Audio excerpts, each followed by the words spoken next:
ACB विभागाने चौकशी केल्यानंतर त्यांना जे काही पुरावे आढळले त्या पुराव्याच्या आधारावर त्यांनी कारवाई केलेली आहे। मी तुम्हाला एवढंच सांगतो की आगे आगे देखिए होता है क्या।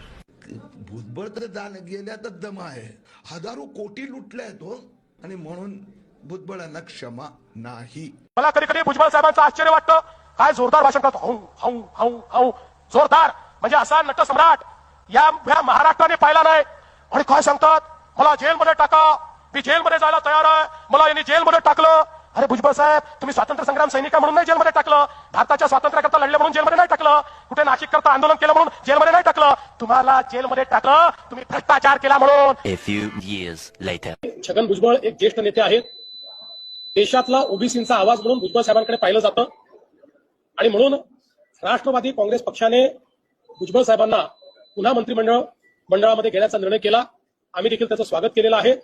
मला असं वाटतं की व्यक्तींबद्दल वेगवेगळ्या लोकांची वेगवेगळी मतं असू शकतात, मला त्या मतांवर काही सांगायचं नाही, पण मला वाटतं की भुजबळ साहेबांसारखा एक ज्येष्ठ मंत्री आणि विशेषतः ओबीसी समाजाचा हितचिंतक हा मंत्रिमंडळात आल्यामुळे त्याचा फायदा होईल।